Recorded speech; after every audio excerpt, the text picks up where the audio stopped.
thank you, Christian, for being on Radio Pandulce tonight. And I also want to thank David from Vanserts and Guillermo from Psyched Radio for arranging the interview. Nice.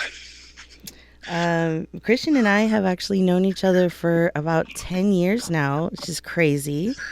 We met back in like 2013 at a music festival in Monterey. Luna was just 5 and she's about to be 16. Yeah. Crazy. Time flies. Yes, yes. So, Christian, you've got so many projects that are just amazing. We got to hear some of them right now, including Christian Bland, The Revelators, the Black Angels, UFO Club, and most recently, the Welly Welly Wells. How do you balance your creative energies between all these different musical endeavors? I just, it's a balancing act. And you just, I end up doing a lot of projects with friends. Mm-hmm. So, it works naturally. I never put too much on my plate. Never too much that I can't handle. So, I guess it's just a balancing act. Well, you do an incredible job. Do you find that your projects influence each other in any way? Well, I guess naturally, everything influences everything. So yeah, I guess so. I guess you can't help that. Yeah. And so your band, the Black Angels, has been a prominent figure in the modern psychedelic rock scene. Can you share some insight into how the sound has evolved over the years? Well, I guess as we've grown grown as songwriters, naturally it evolves. You listen to different things along the way, and for me, my influence is a lot of stuff that I listen to. So naturally, I've heard new things since the band started 20 years ago. I have new influences, so those new influences shine through in songwriting. That's awesome.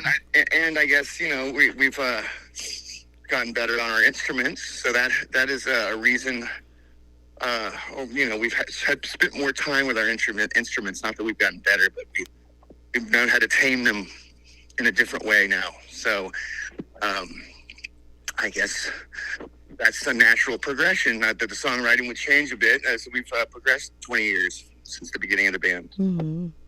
So, tell us a little bit about these influences. Like, if there could be, if you could time travel to any musical era or event, where would you go? I would watch. I'd love to see Bo Diddley on the Ed Sullivan Show. I think that would be my top thing. That is, the story goes that he went on Ed Sullivan's show, I think it was 1954, and he was told to play one song, and he ended up playing his namesake song, Bo Diddley, which he wasn't supposed to do. And it changed everything. So I would definitely go back to that point in time. I'd probably go to a Beatles show at the Cavern, maybe at Shea Stadium. I'd go to a Velvet Underground show, and watch the Exploding Plastic Inevitable with Andy Warhol. I'd go to a Sid Barrett show, an early Pink Floyd show at the UFO Club. I have a list. I'd go to a Buddy Holly show, maybe the Buddy Holly show before the plane incident. Yeah, wow. You sounded like you were ready for that question. I'm wealth of knowledge. I love it. Well, we just heard the Welly Welly Wells, and that's your latest project. That's with my roommate, David Galvan. Okay. So we've known each other. I met him at our practice space, probably just under 10 years ago, maybe. Our practice space is called Space. But I met him, we hit it off, and now he is my roommate. Um, and yeah, we currently live in the old house that Tommy Hall from the 13th floor elevators used to live in. So a lot of magic here in this house, creative-wise. So we created a lot of we jam a lot of that stuff and created here. That's awesome. I got to see the 13th floor elevators when they performed. Oof, I think that was 2015, 2014 at That's right. Yeah, it Psyched. was 2015. Yeah, Yeah, yeah, that was incredible. A lot of, I yeah. can only Pretty awesome. imagine the magic in that house, the Oh vibes. yeah, yeah. It's crazy. It's where they were arrested in 1966 and changed the course of the band. They had one joint on them. The police busted in and arrested them and changed the course of the band. They had a Wow. lot of bad luck. Wow.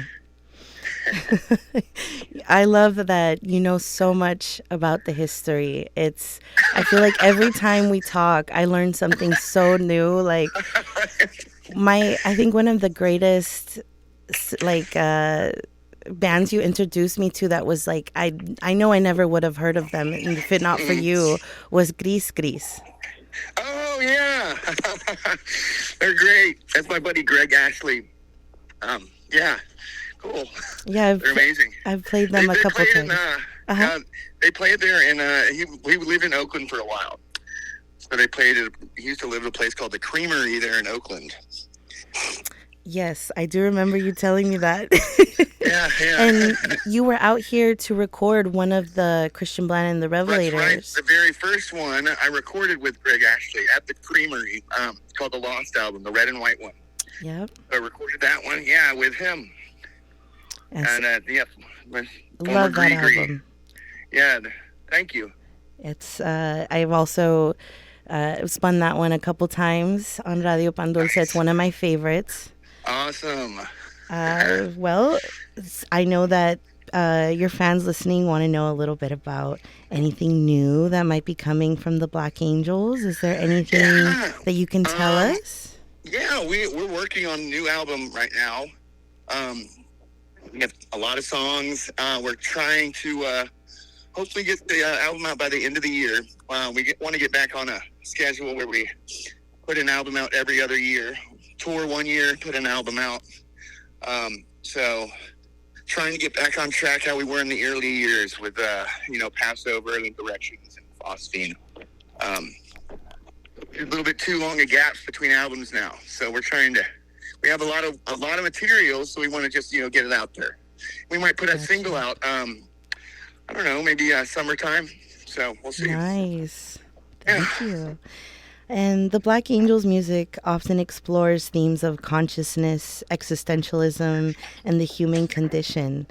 What yeah. messages do you hope listeners take away from your music? Well, I think we're messengers. We observe and report on what we see, and we hope people um, just come in with an open mind. We want people to, rethink their preconceived notions, question authority, and think of alternative methods for living. I think that's our message. Amazing. I definitely see it in even in your artwork Oh, thank that you. you do. And, speaking of your artwork, I think a lot of people might not be aware that you design everything. Yeah, that's right. Yeah, yeah. I mean, I do. I've done all the covers, do a lot of the shirts. Yeah, I have designed most everything for the band. So, there's some shirt designs that I have other friends design, and there's a few other things. But all the albums have been through me. So I like to do that. I Yeah. like to do it while we're recording the albums, actually, because it helps to line up better visually with how the album's going auditorially, whatever the word is. Gotcha. Yeah. And like I know, being that you design like the artwork for the albums, that the physical, you know, physical album is very Yeah, important. definitely. Seeing with the rise of like all these streaming platforms and digital music consumption, how do you see the landscape of the music industry evolving, and what challenges or opportunities does this present for an independent artist like yourself? Well, I think there's been a rise in interest in the tangible goods, which is Mm-hmm. the LP, which is Mm-hmm. great. But with the rise of the internet, that's the new way. And I guess right now Spotify is the main way that people nowadays listen. So I guess we have to evolve with that, and I think that's the way of the future. It's just those audiophiles who love the music, I think are going to continue to buy the tangible goods. Yeah. But I guess the kids today aren't as versed in that. Maybe there will be some who latch on to the LP, but yeah, it seems like the internet and what the way of Spotify is the future. So we'll have to adapt to that, and hopefully they can compensate us financially a little bit better than they do now. Yes, right. And that's why I always, uh, oh gosh, I forgot the word in English. I always like encourage people to buy merch. And Exactly. it's Right. such Right. a From huge, yeah, right. from the It's important. bands.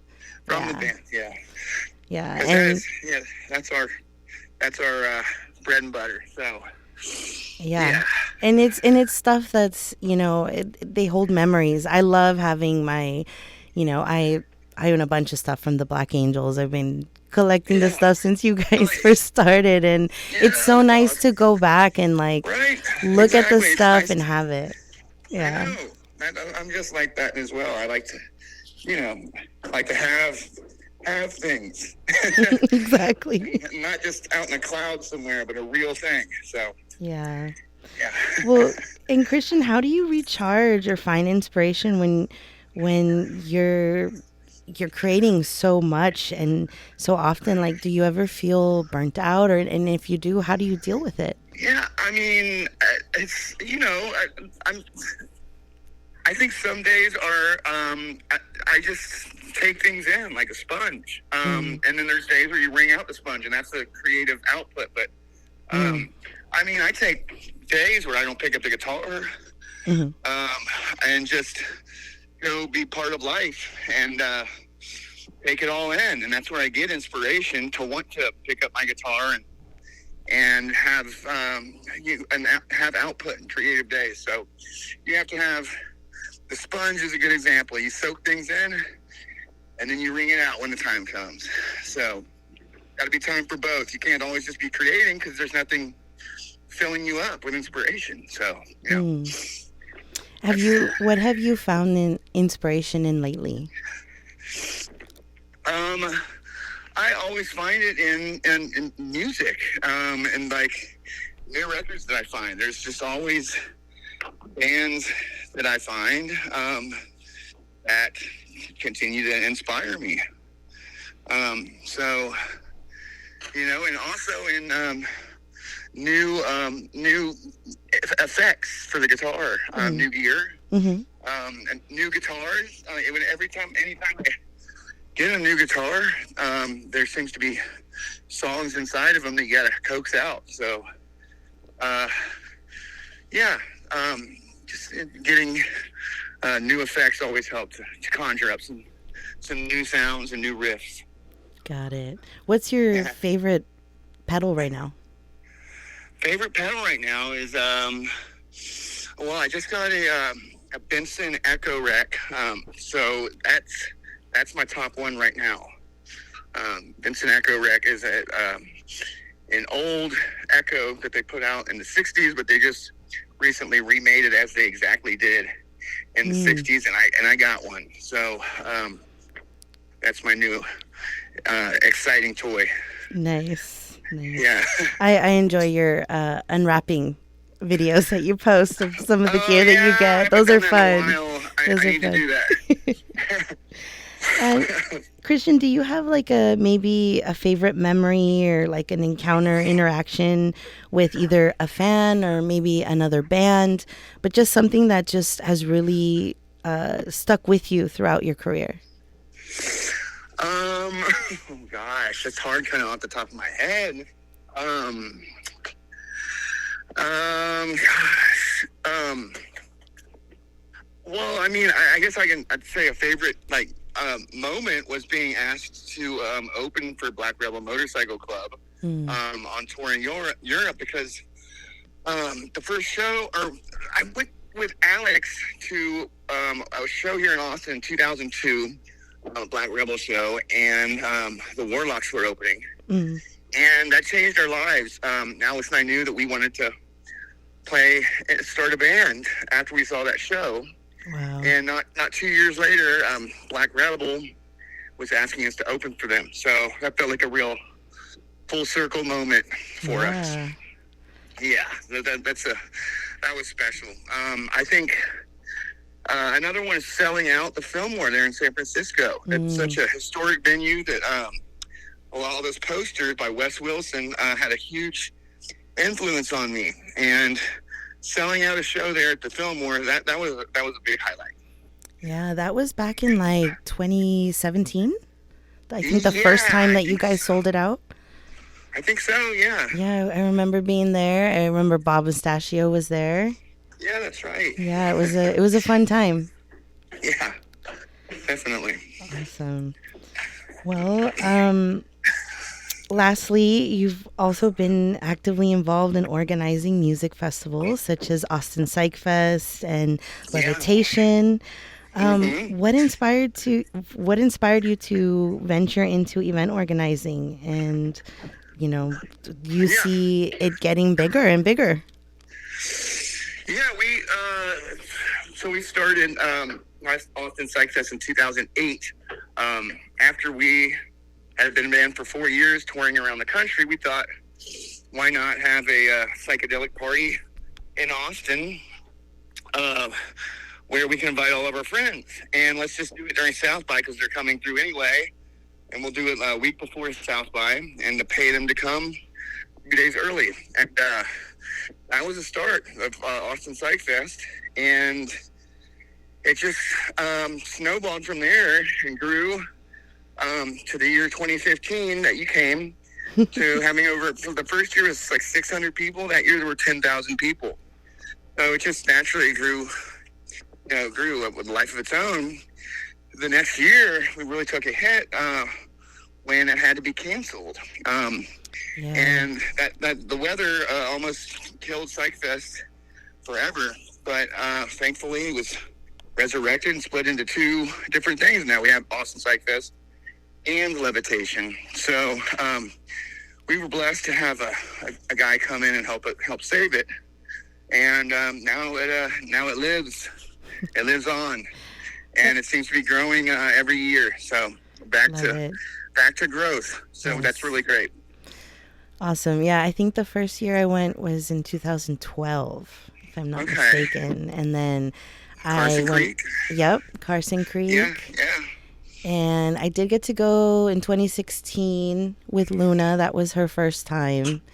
And we did get to see a lot of bands, though. I feel like the community really came together, and it ended up, turning around. Yeah, it did. The shows were quickly organized, which was pretty cool to see. Yeah. Yeah. Well, Christian, I just want to thank you so much for coming on, for making the time to talk to us a little bit. Is there anything else that you want to let us know that's going on or coming up that we can support you with? Yeah, well, Austin Psych Fest is coming up in the end of April. So come on out to Austin and check it out. Black Angels will be playing, and lots of other great bands. So, yeah, come on down. It'll be a great time. Awesome. Well, thank you. I hope to see you soon. And please say hi to everyone for me. I will. I have so many great memories hanging out. I think my favorite memory is when we played Jeopardy until like 5 a.m. Oh yeah. with Chris That was a fun Catalina. night. That's right. Yeah, it was a lot of fun. That was a good time. Well, Christian, always a pleasure to see you Good or talk talking to with you. you, and just take care. And I'm excited to see when you guys will be back up in the Bay, Black Yeah. Angels, or in any of your projects. Really, Yeah. I I be a hopefully lot of with a new fun. album. Hopefully with a new album next year. So yeah. Awesome. Good talking to you. Thank you. Same. Take care. All right. You as well. Bye bye. Bye bye.